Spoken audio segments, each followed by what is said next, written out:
Hello everyone and welcome to today's Esports Research Colloquium.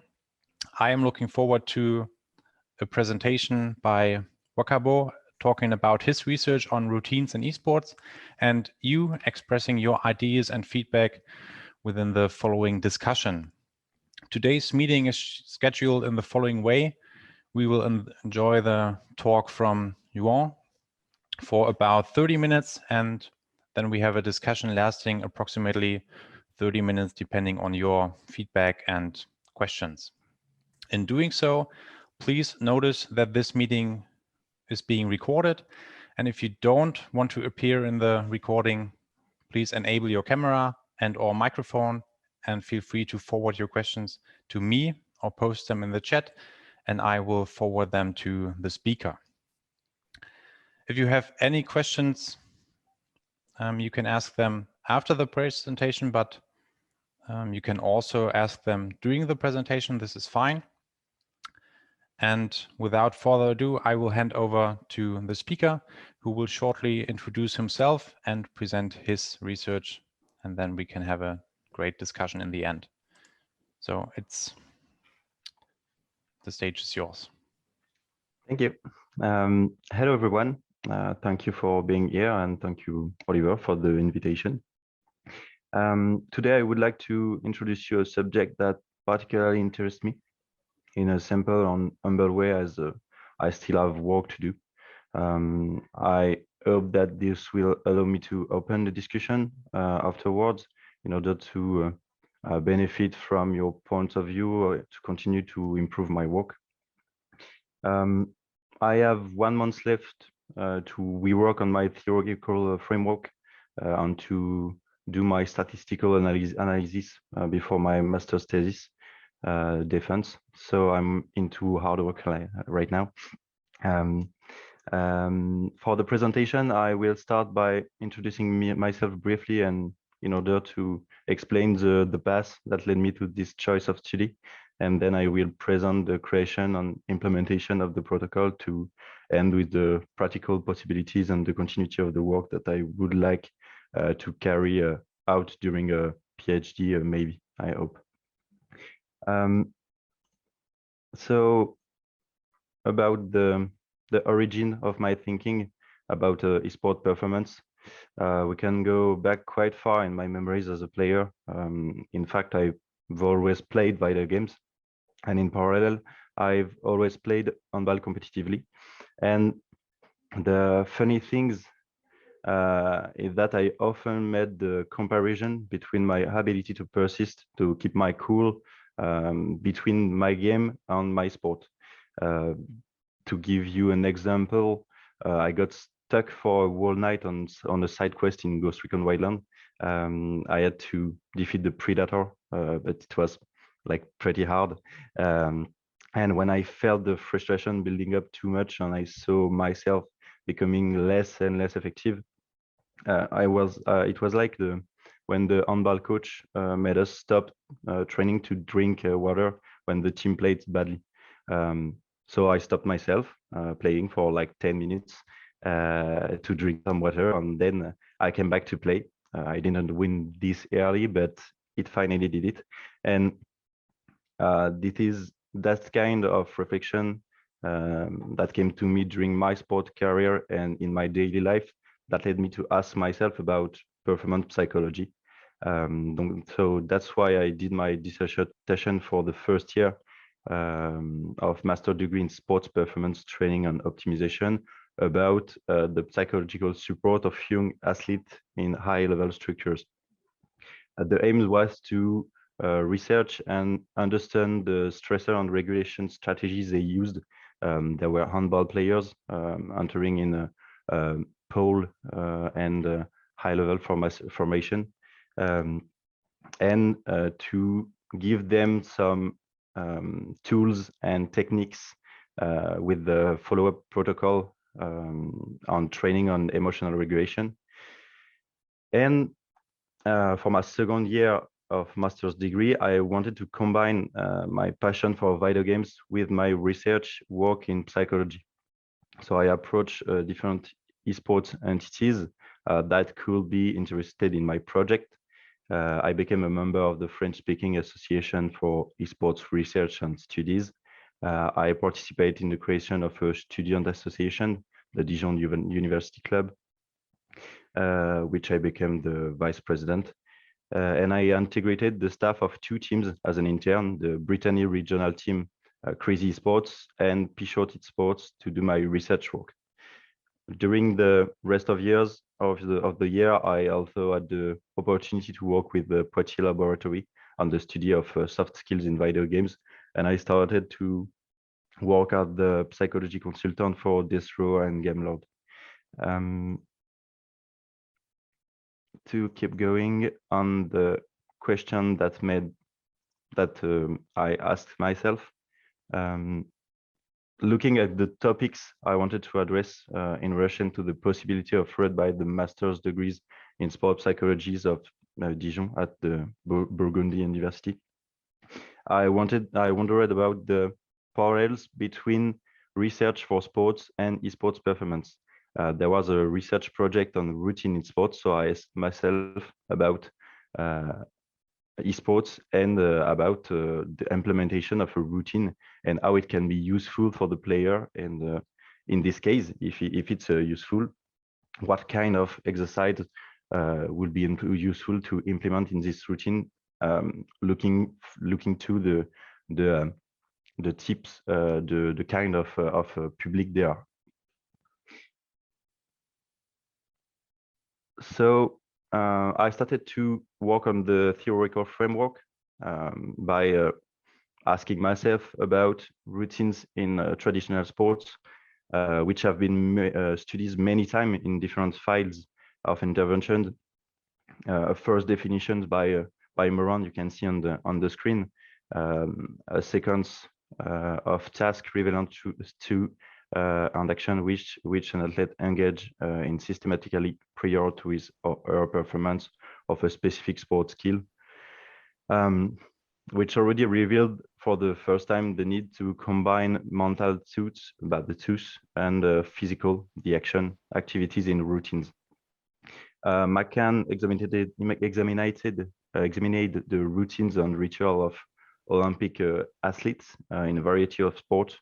It's several reasons why routines work and how they improve an athlete performance, including increasing sense of familiarity in the new environment, aiding with focus on useful behavior, enhancing feelings of control and confidence, turning useful behavior into automatic behavior, and increase the athlete's ability to remain focused prior to competition.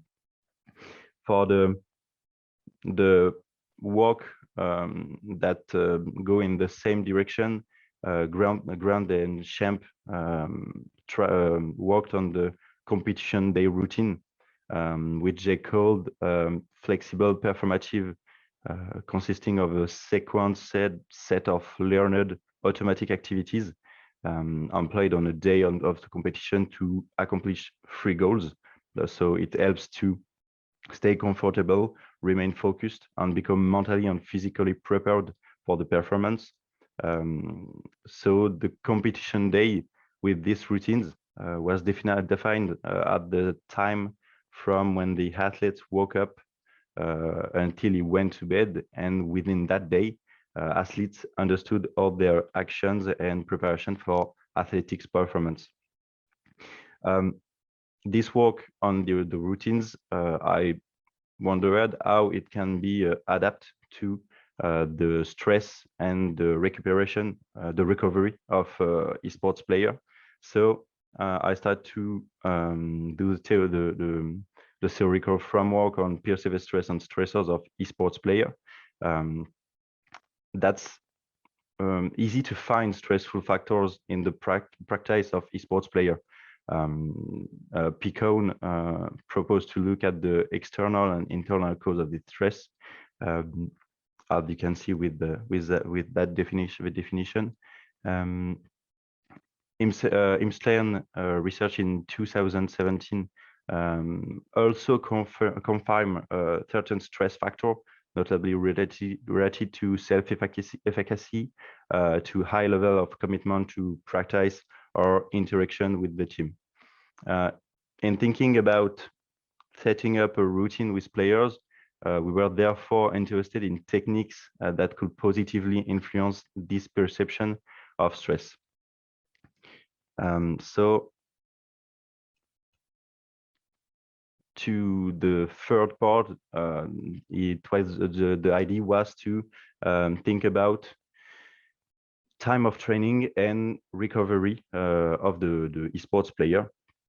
So as we see, all the studies are not the same, but we have an idea of what it represents for the player, like 5 or 10 hours at the maximum per day, and the player will necessarily have to recover efficiently between the different game sessions.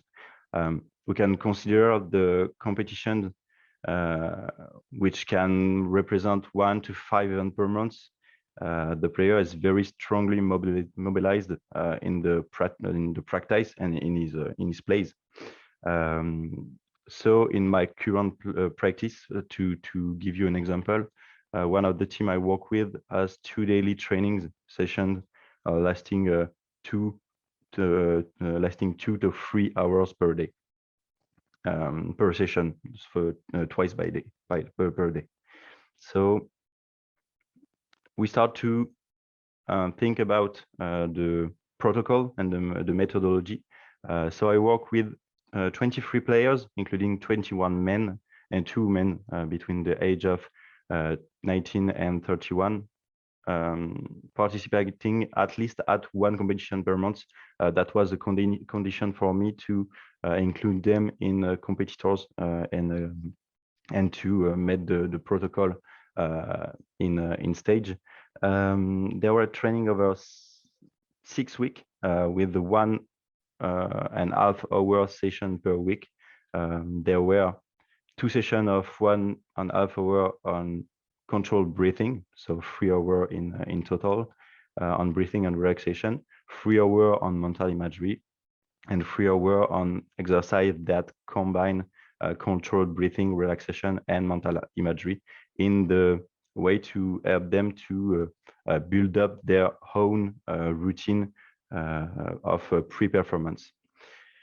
There were between those sessions exercise which were given to the players to let them work independently between each session. So what did we choose to as techniques to give them to build up their own routine?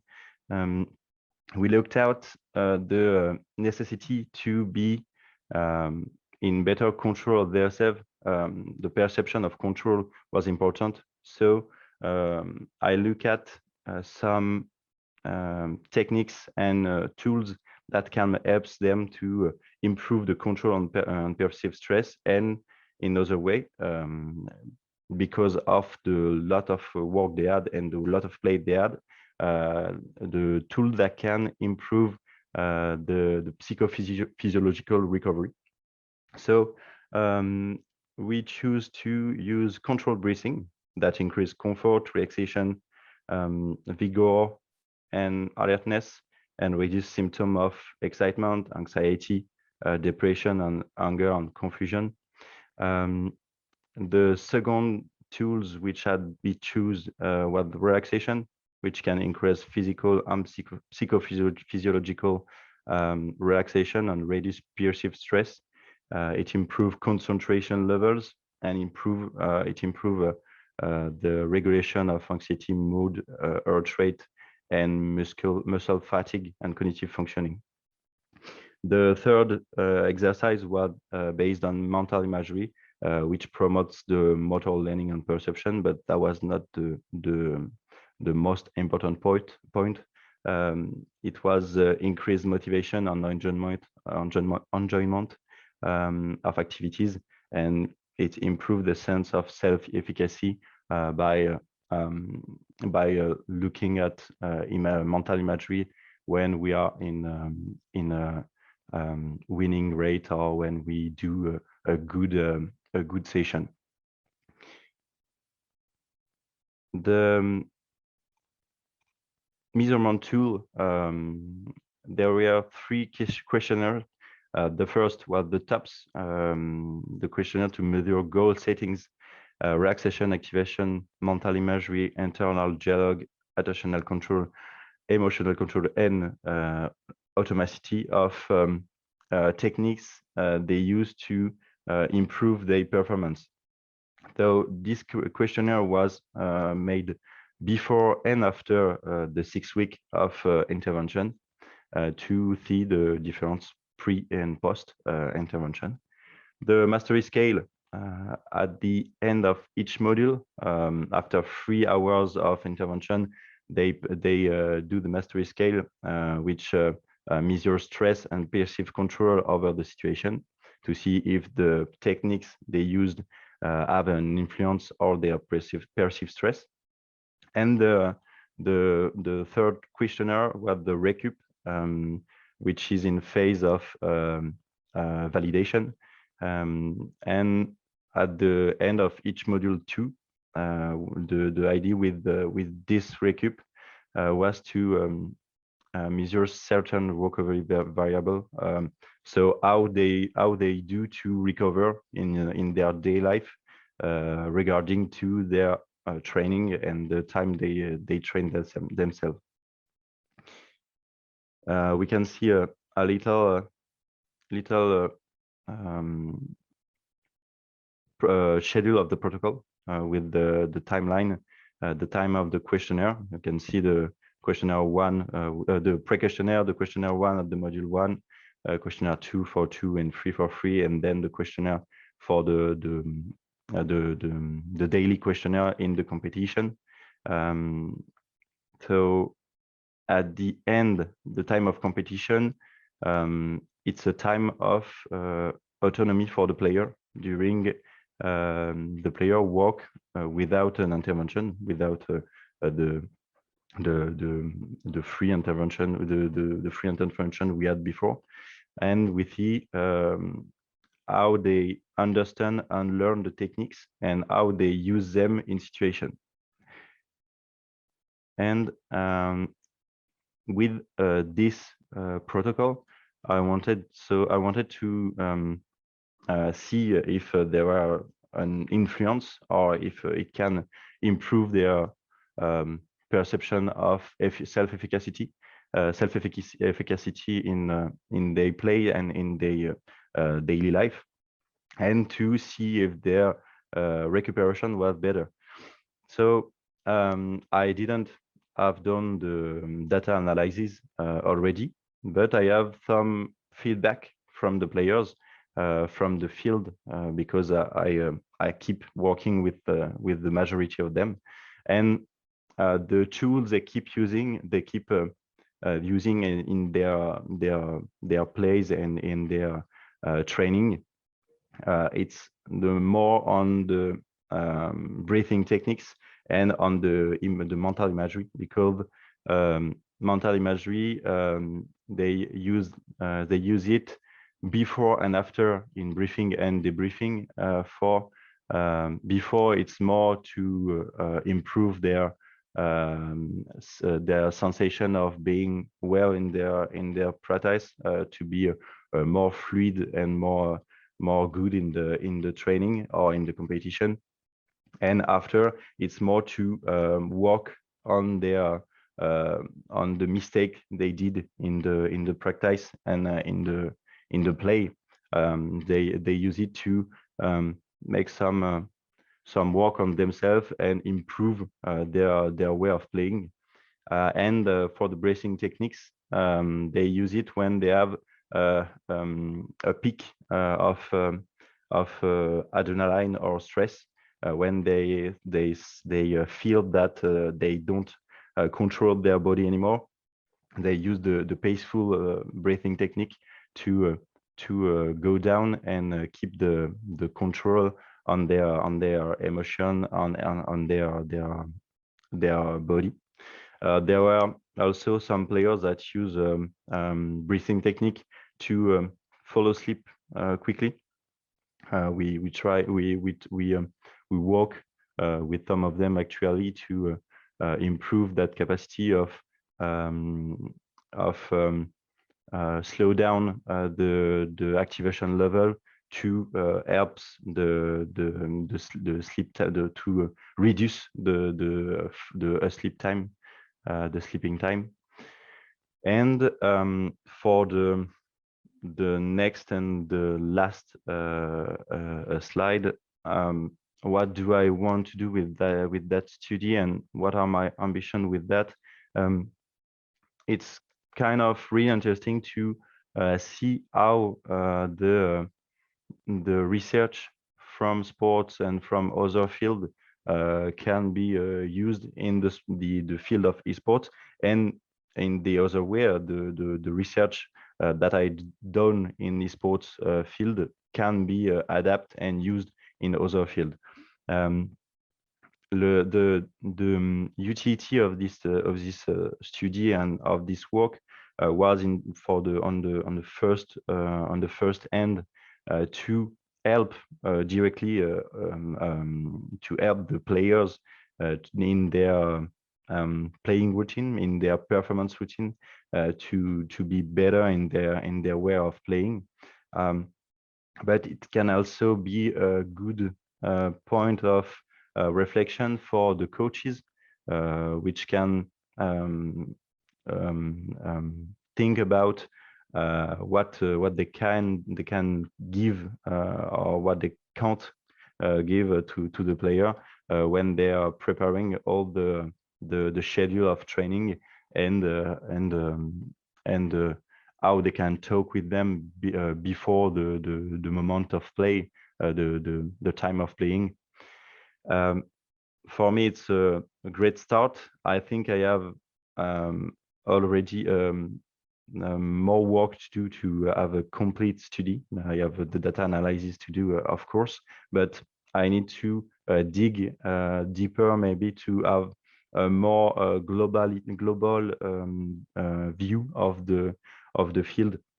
And that's why I think I'm gonna do a second second time master degree in sports performance to work again on this subject, and maybe to work on other subjects which are gravitating around this subject. And that's why I'm here today. I will be glad to hear your opinion on this topic, and what if you have questions, maybe we can talk about, and I would be really enjoyed to chat around this subject. Thank you for listening. Thank you very much for your interesting presentation. I will take the slot and start with my questions, if I understand everything correctly. There were 6 weeks of practice, of training, right? That's right. Including 2 weeks of each module with... Yes, that's right. Each hour starting with breathing, then the next 2 weeks just imagery, and then just both combined into one. Yeah, okay. That's right. And can you give a short or brief description of how one individual routine looked like? Though you said that players worked on their own personal routines, and can you give one example? Yeah. So for example, for the module 1, we do together the theoretical and practice with all the stage of breathing, control breathing, how to pace myself with breath, how to activate myself with breath. And when we have done to be really to precise, I don't think that I can tell it like that, but to precise, the first part of module 1 on breathing was based on paceful breath, And the second part of the module 1 was more on the activation breathing. And then between the first part of the module 1 and the second, they had to make some breathing techniques every night before their plays, before their training.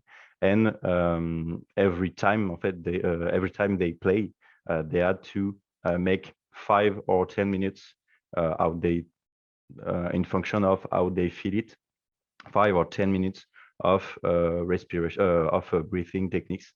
And then on the second part of the module, they had to do it before the play to see if they were better and readier, more ready to play the game.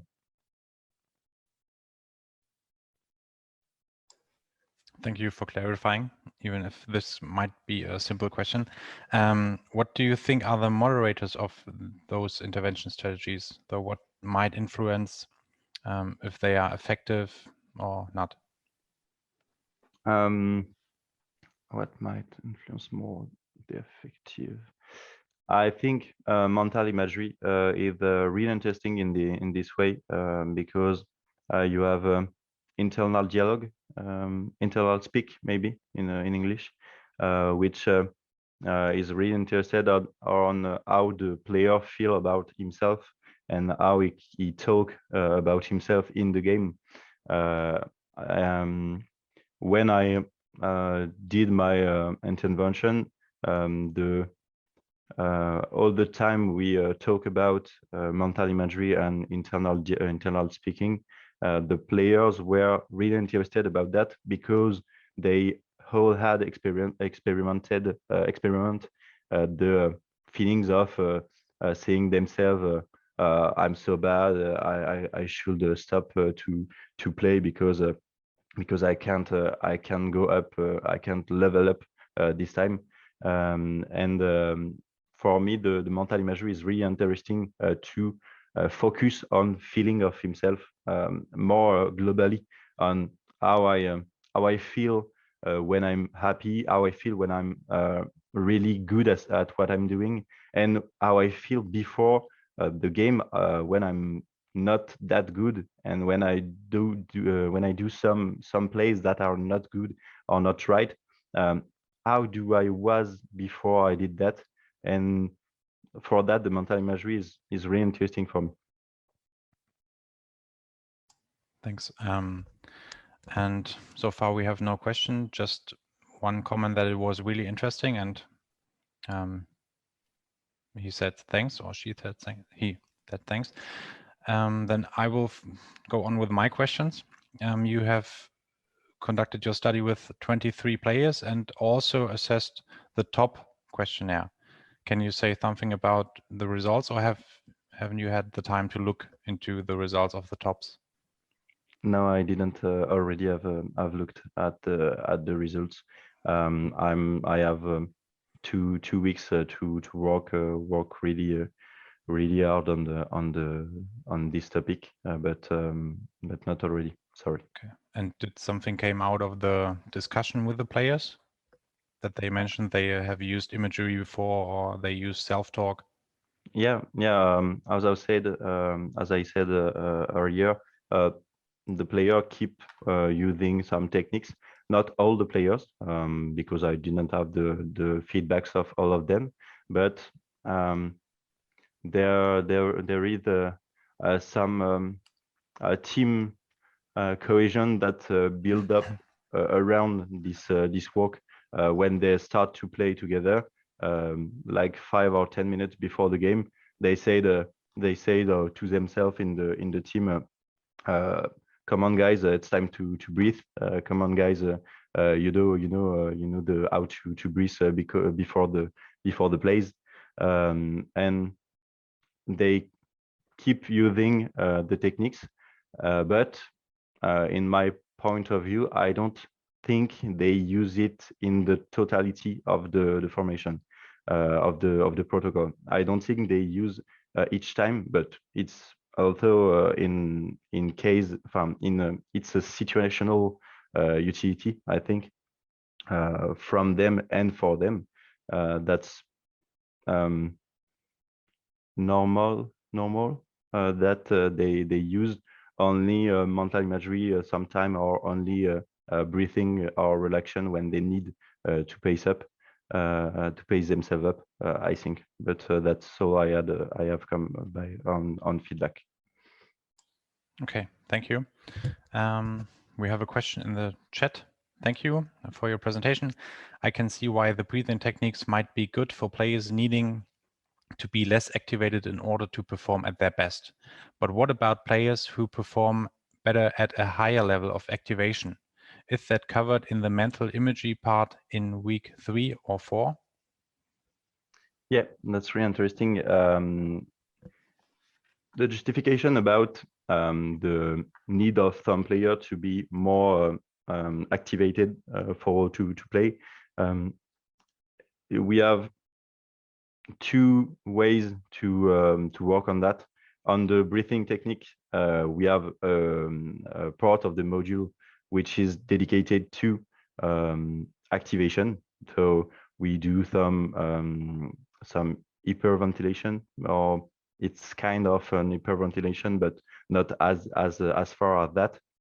But we use a quick respiration rhythm, and we join them with physical activity, little how do you say that, articular,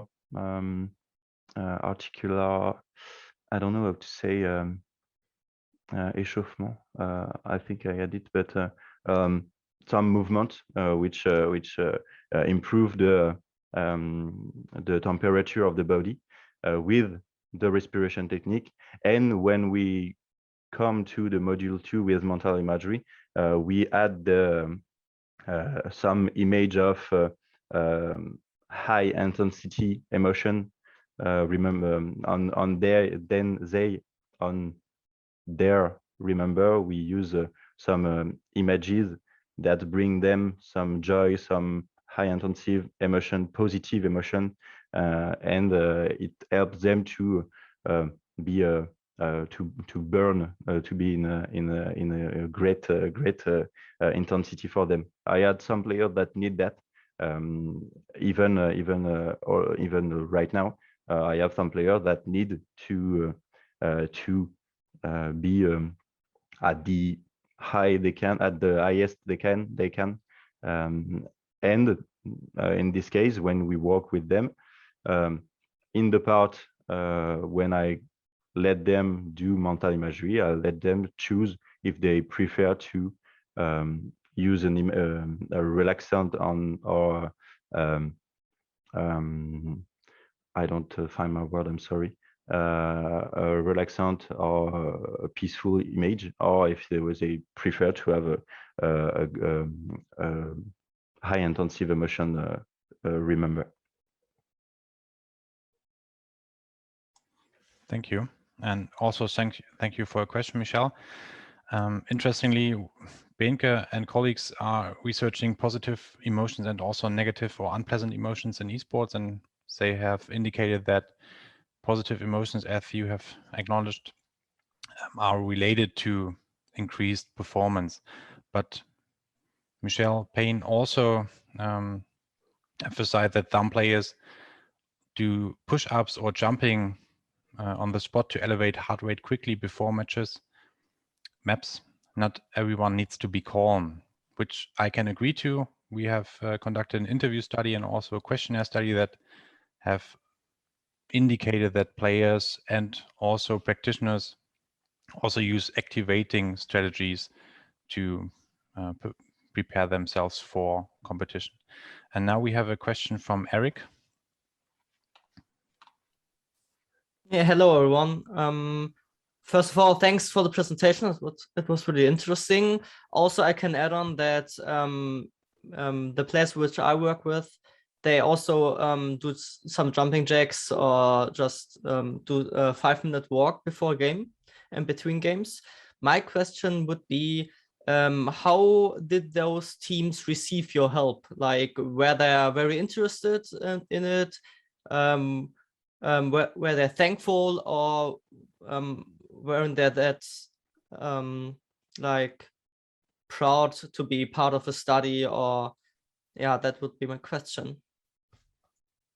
Yeah, in all the case, I think with all the teams I worked at the beginning of the intervention on the protocol intervention, I saw a kind of I don't know how to say that, but retention. They were not in all in the intervention and in the work. They were waiting for proof that work, for proof that can be useful for them. And the interesting side of this protocol is that in each module we have theory and we have practice really quick. We practice like 70% of the time to let the player try and see if it works, see if it doesn't work, and then they take what they want and they let go what they don't want. And with this way of do the intervention, the player were grateful and thankful for the intervention. And when I say they build a cohesion around this intervention, it's for me a real achievement. I'm really proud of how it worked for them and how they included it in their play and in their training.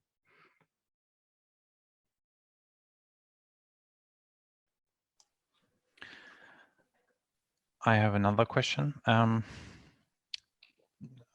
Can you describe your assumptions or your expectations on routines regarding different esports? So, for example, whether first-person shooters need to use or utilize different pre-performance routines than real-time strategy players? Mm-hmm. From now, I think there are no real differences between the routines regarding to the game they are playing, because they use they use images that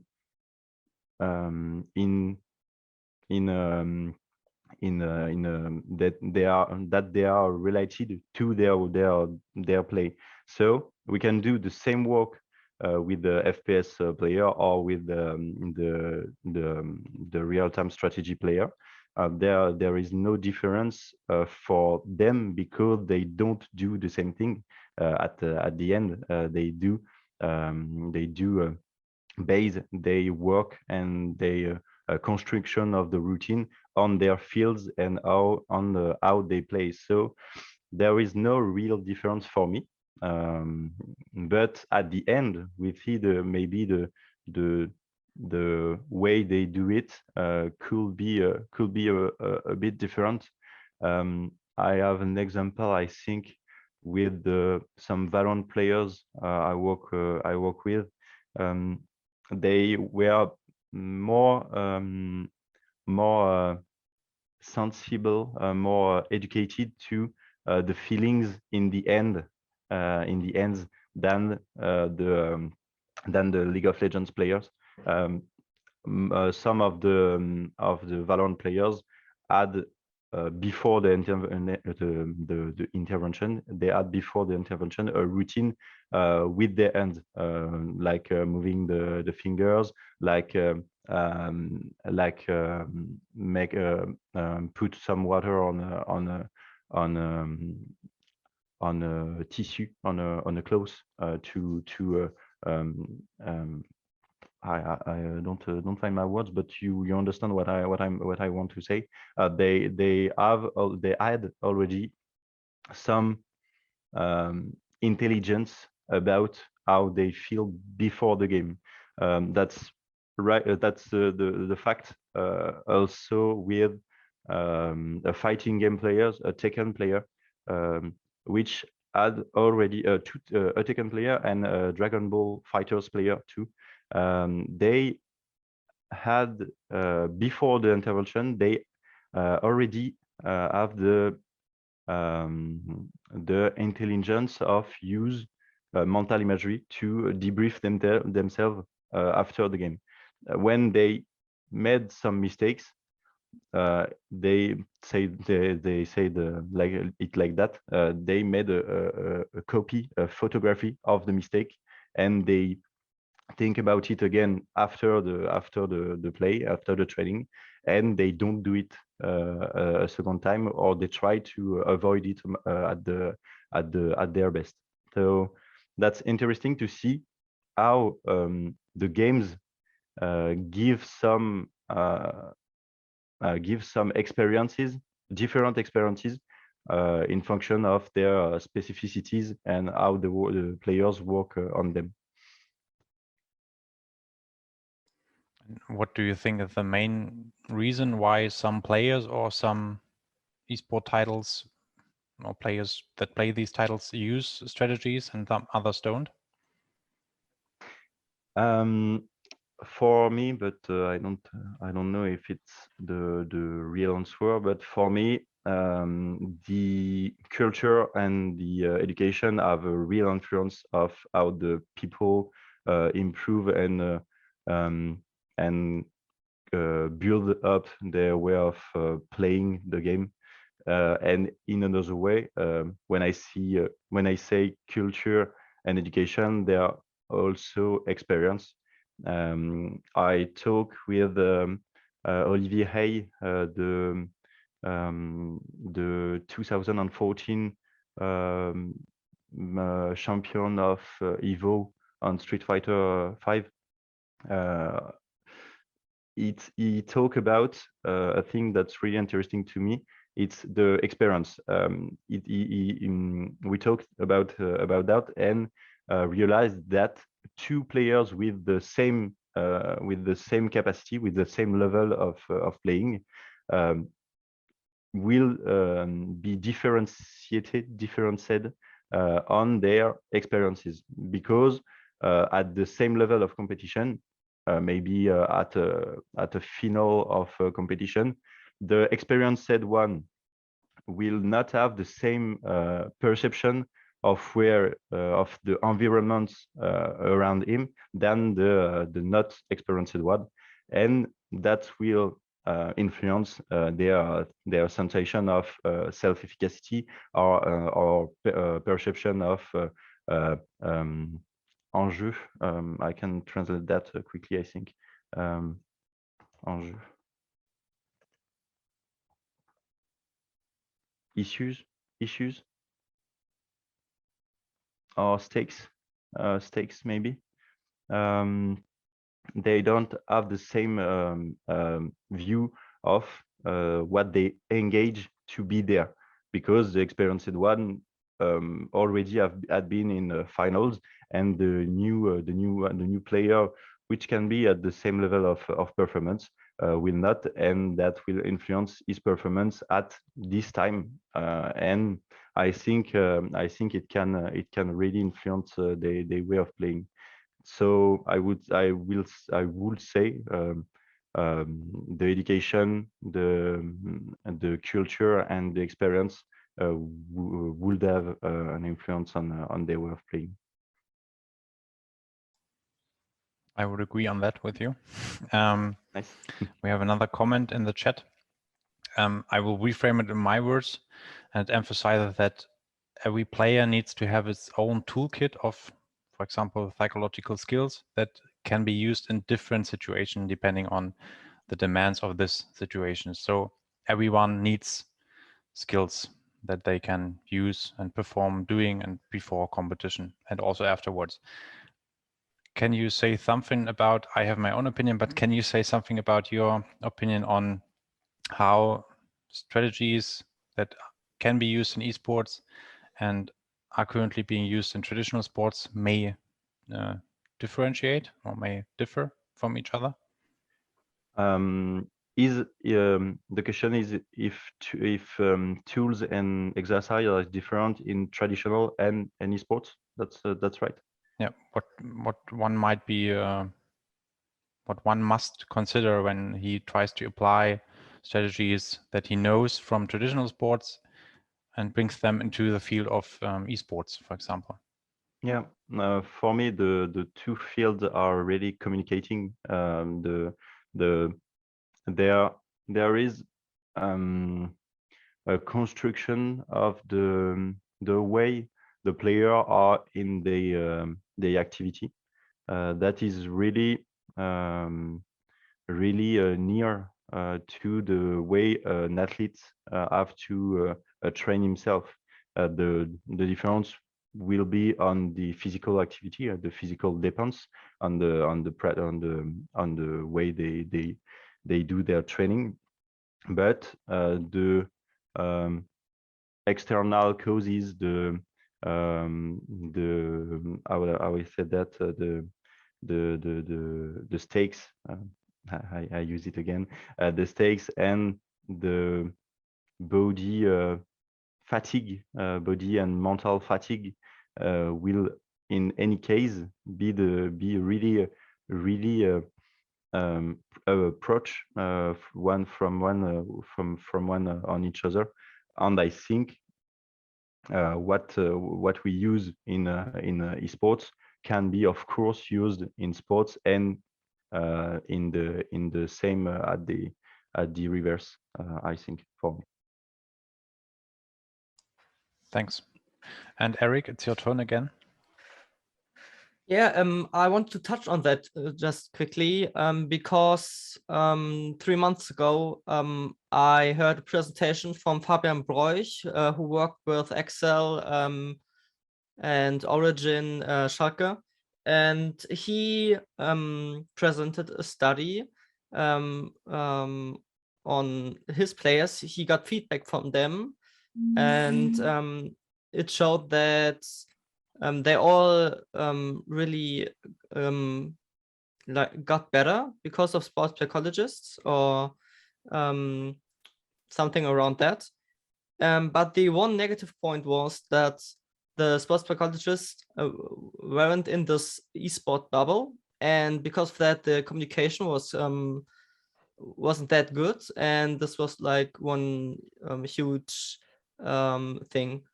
But other than that, I can only agree that they can both vice versa help each other out, and it's really helpful. Yeah,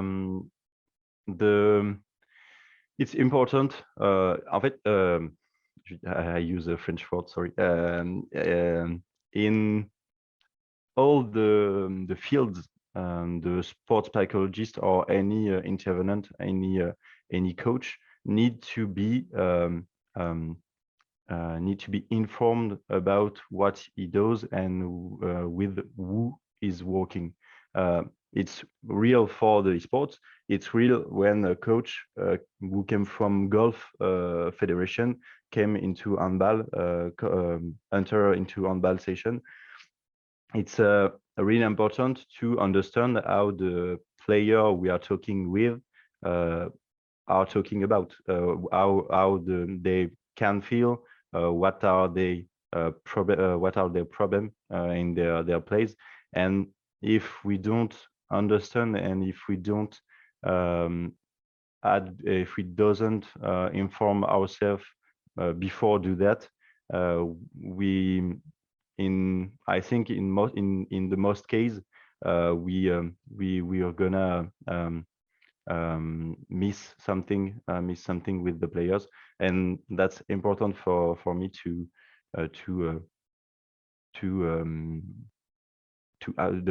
have this knowledge about esports.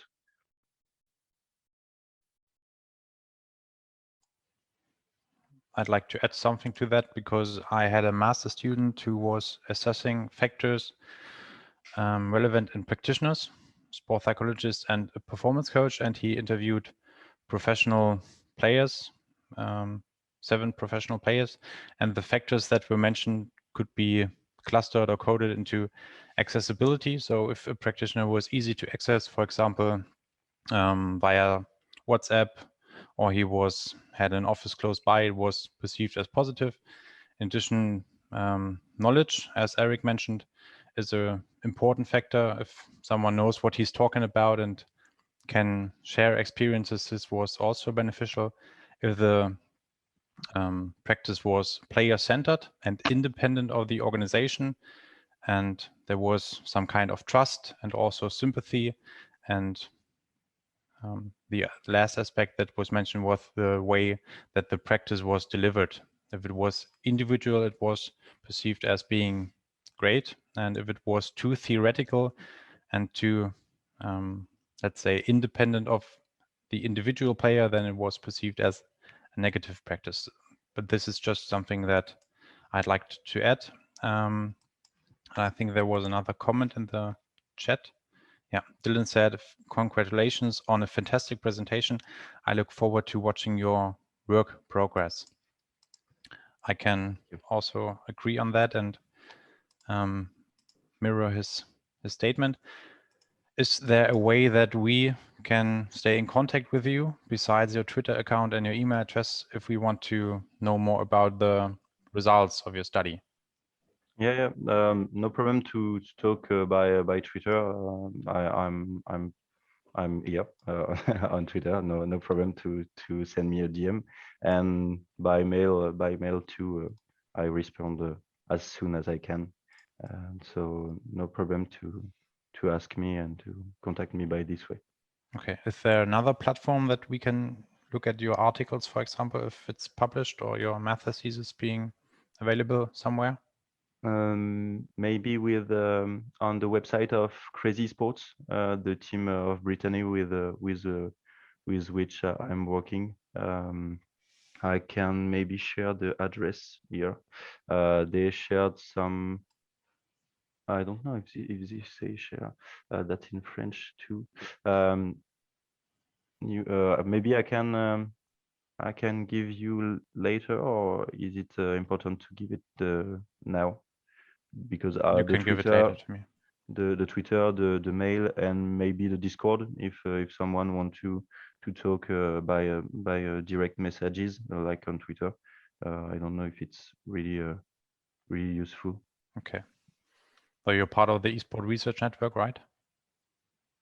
Sorry? You are also part or a member of the Esports Research Network? Yeah, of course. And it's possible to contact you over this website, and you Yeah, can yeah. also share an article on this Discord account once Yeah, it's of course. available. Of course. Would be great. And if there are no further questions, I can see none yet, then you have the chance to say anything else if you want to. If you have... Yeah, thank you for the invitation. I'm really proud of talking about that today, and I always say that myself when I was child was really enjoyed to work in video games when I be older, and now I'm here. I'm really enjoyed, and that's great to talk with everybody here. So thank you for listening me, and maybe we'll talk later. Yeah, I'm happy hearing that, and thank you for joining and presenting your research, and thanks to everyone joining this presentation today, and also the persons that are watching the recorded version on YouTube. And also thank you for retweeting the posts and the advertisement on this colloquium. I'm looking forward to the next colloquium, and information will follow on my LinkedIn and Twitter account. And have a nice day, and see you next time. Bye. Goodbye.